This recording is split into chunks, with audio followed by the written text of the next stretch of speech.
baby. Hey, I want to get your opinion on this decision that was made yesterday by Cleveland, going with Deshaun Watson over Shedeur Sanders. Kind of a loaded question here, so I apologize. What is your reaction to that? And then what do you think the team's reaction is to that? I think it was totally a business decision. If you would have asked me that question 3-4 weeks ago, I would have rolled the dice. Actually, it wouldn't even been much of a roll of the dice. I would have bet that Deshaun Watson, even prior to the preseason games, barring any injury or anything like that, would have been the starter named. I just don't think you put 230 plus million in somebody's pocket and not get any kind of bang for your buck. So although I think conventionally it was a competition, I think they had the decision already made for a while now. Deshaun Watson, if he goes out and lays an egg, then you have Shedeur right there going. If you do it the opposite way, you basically have a $200+ million quarterback that you've given all this money to sitting on the bench, and Shedeur going through some growing pains. And if he starts to win, then you never got really any bang for your buck. So I think it was more of a business decision than probably a football decision, but not surprising to me. Danan, how many of those decisions, honestly, do you think are made in professional sports? Like, what percentage of roster decisions are business decisions versus what makes sense from a sports standpoint? Oh, there's a lot. I mean, we grow up and, you think it's a fair system when you're playing Pop Warner or Little League. Shout out to my Bayonne Little Leaguers that'll be playing tonight. Yep. But Little League, Pop Warner, youth sports, whatever, you think, okay, that person earned it. And then you start to get to high school and you start to see, okay, well, mom and dad are big boosters, and guess what? Little Johnny is playing a little bit more than me, or guess who's the starting shortstop or the quarterback competition. Then you get to college, and nowadays especially, where we gave NIL money to the new bright shiny coin at quarterback, and all of a sudden the older guy is getting pushed out, and then obviously it happens in the pros. So I think the systems have always leaned towards the business side being more prominent. Or I shouldn't say just business side, it's more there's something else. There's an asterisk that's out there that factors into a system that it's supposed to be the best player plays. It just doesn't happen anymore. I don't think it really ever happened. You hear so many stories, even going back decades into professional sports. What do players say about stuff like that, though? I know everybody knows what everybody's contract is, but how do players react when they see that they've actually won a job, but they're not getting it because player A is making more money than them? Or is that just accepted? I think there's a mixed bag of it. There are some players out there that recognize, hey, that's the business. They just drafted a number 1 pick. They just drafted a top-round guy. We got this free agent. This guy got this signing bonus, so he's probably going to play in front of me. We don't like it as players, but it happens. I know, even in my career, there were times where, okay, man, I'm starting this season off pretty well. Maybe I'll be in the rotation a little bit more, and then you see the personnel goes a different way. I've always joked, and it was legit. I mean, with me playing every year after I was drafted, they drafted a 3rd round or higher wide receiver to replace me. Still haven't been able to hit on wide receivers. Yeah. So, I mean, they wind up getting more time. And those guys were really talented, and I'm not taking away from any of those players. But the fact remains is that as a player, part of you recognizes that the system is the system.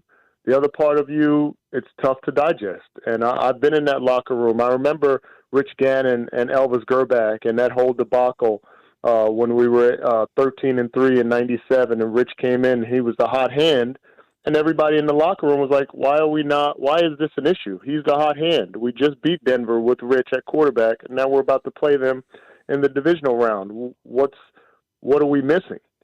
And lo and behold, it didn't work for us. And there were guys in that locker room that were absolutely upset, and still to this day talk about, man, what would have happened?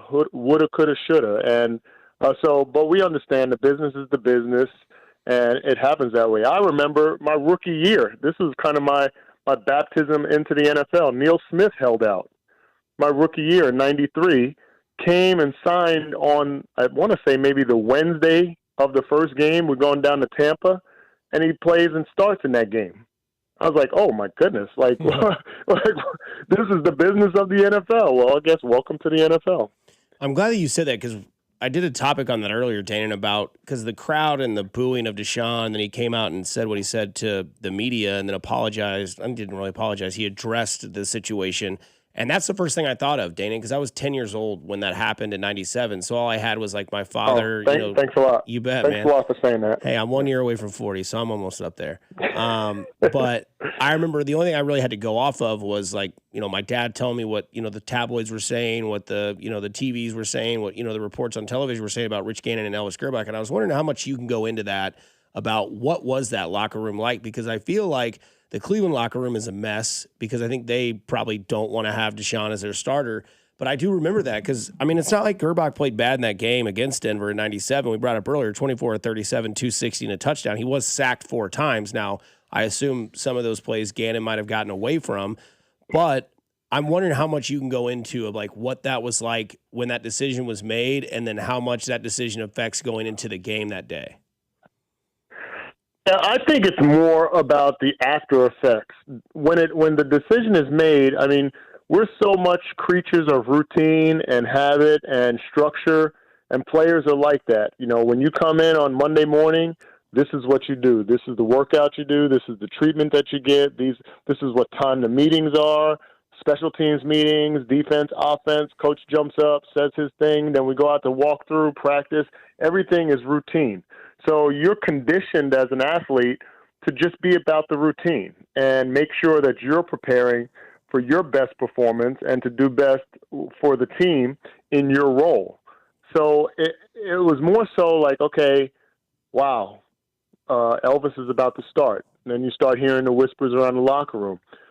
Soon after, those dissipate, and then you just go about your routine. So afterwards, it's like you're coming in and guys are slamming helmets and throwing their pads off, but nobody's screaming and yelling like at Elvis. No one is screaming and yelling, I'm sure, at Deshaun, or there aren't any guys that are championing for Shador openly. You're just about the business at hand because you got a job to do in your particular position. So, yeah, outside of the locker room, maybe in their own little cliques outside when they go to dinner or something like that, man, Shador, you earned this job, man. I wish they would have gave it to you. He's got his boys on the team. Deshaun has his boys on the team, and they're probably all saying the same thing. Now, week 4, when that comes, if they're 1-3 and they're not getting quality quarterback play, or at the end of the season they're 7-10 and Deshaun hasn't really done anything, and they're looking back saying, you know what? Deshaun wasn't doing anything, or had a bad season, or Shador had to come in the latter part of the season, then that's when you'll start to see, man, if they would have started Shador from the beginning, what would have happened about this season?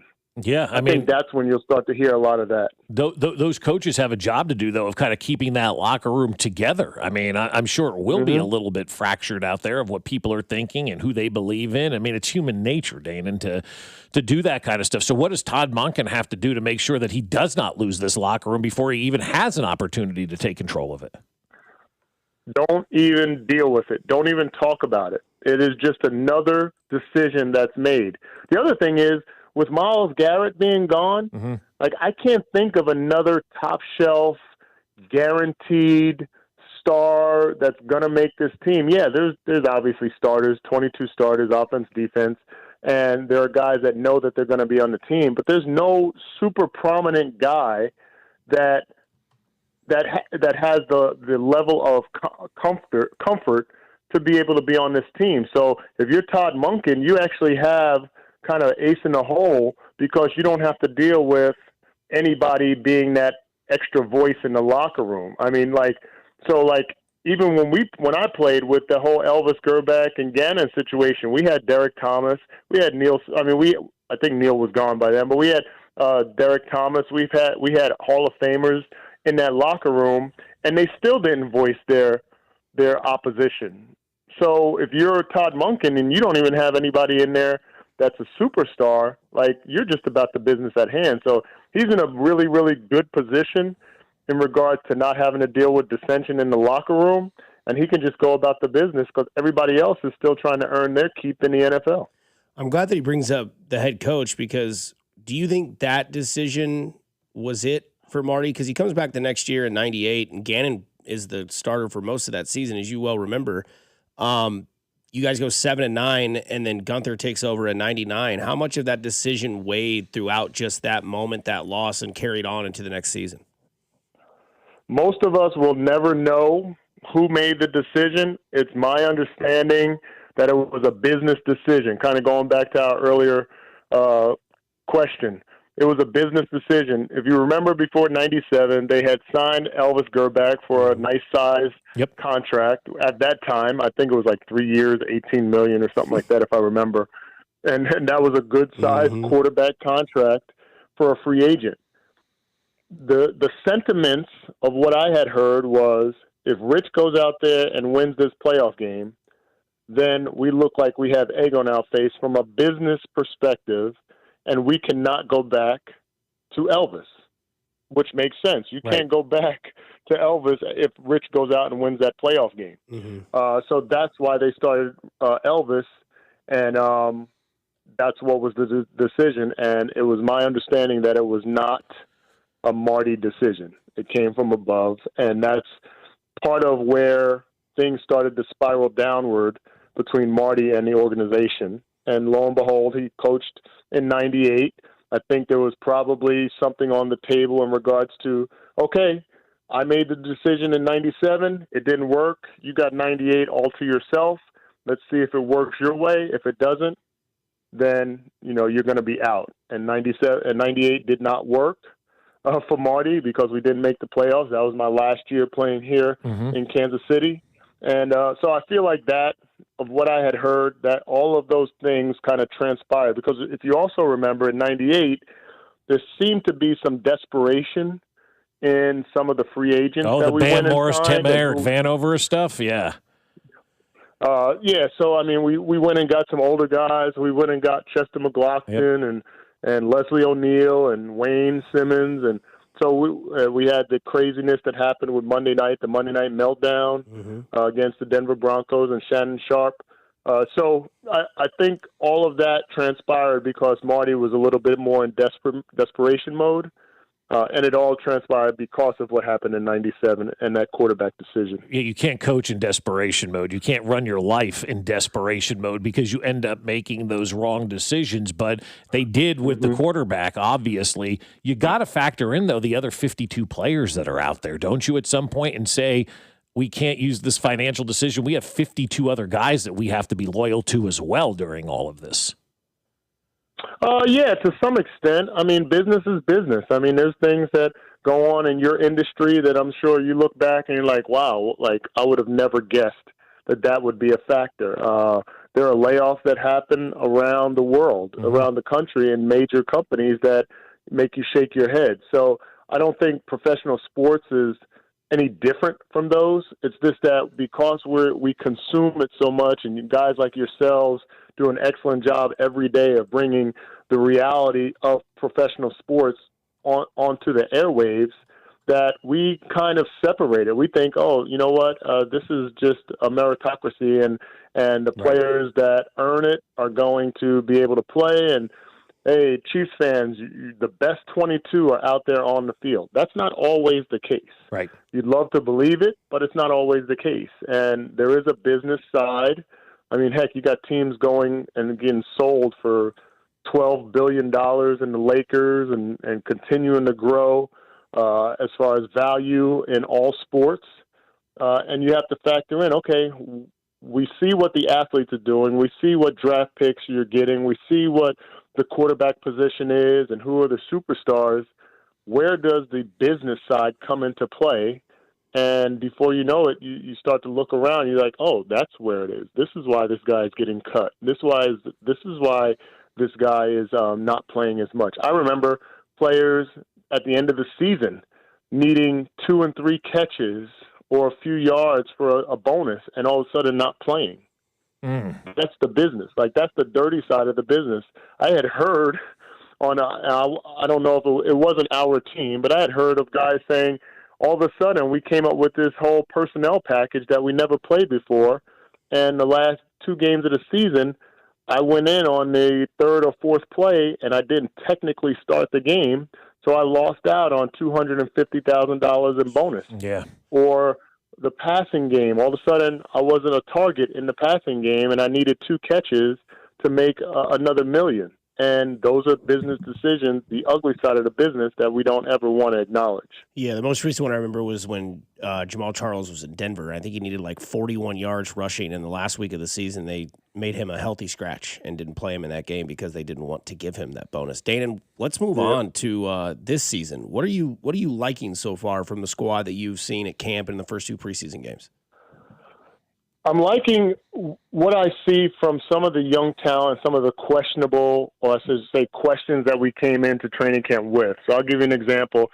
Felix Anudike-Uzomah, obviously a big question was, this is a pivotal training camp, a pivotal preseason. Are we going to figure out what we're going to get from him? And we saw glimpses.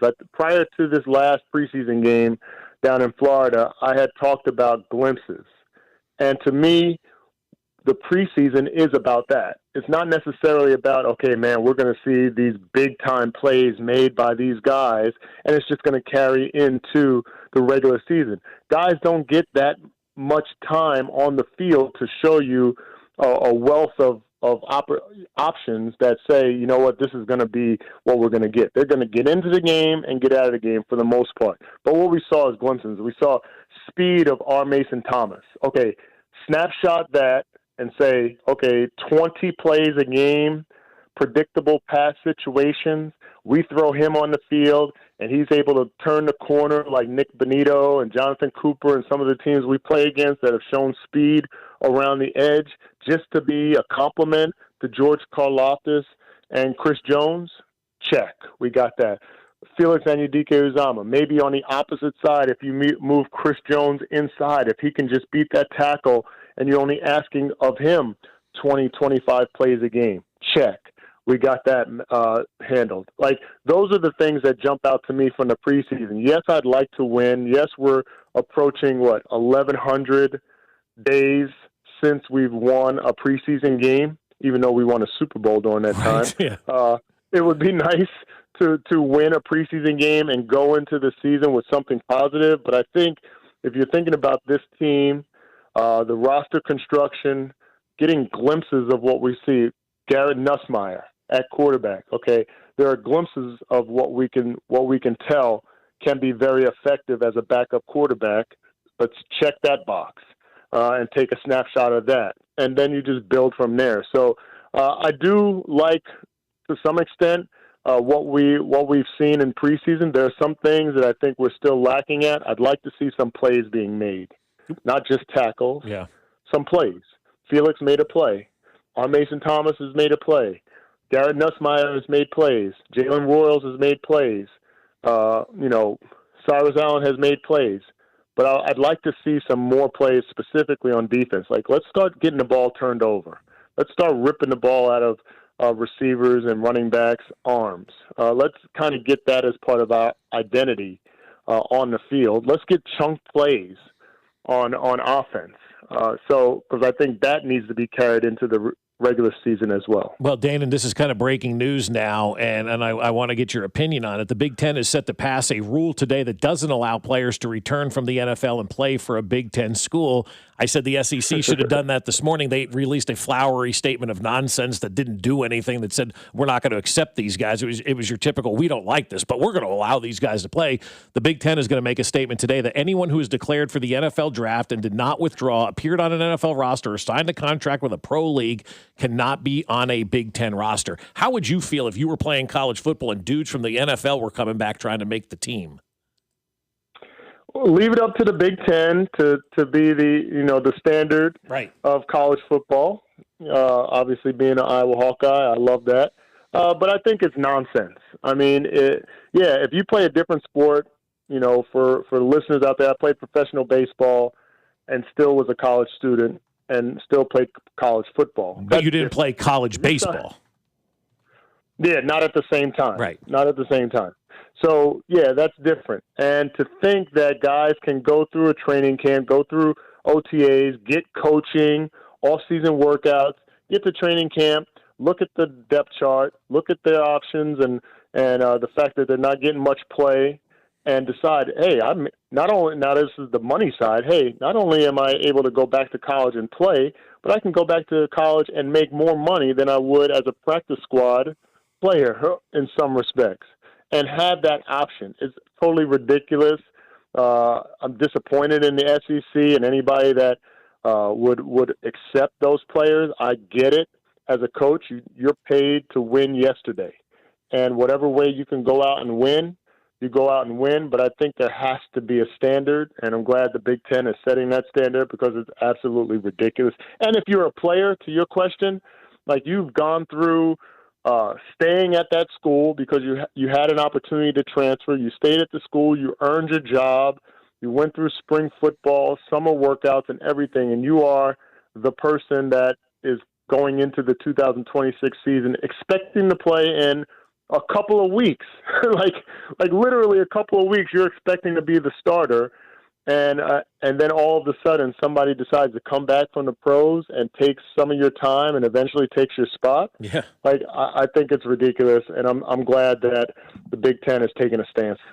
Danan, we appreciate the time. Before I let you go, do you remember that one pass that you threw in 1998 for 25 yards? You were 1 for 1 on your stat line as a quarterback that year. 1 for 1, 100% completion percentage, 25 yards and a first down.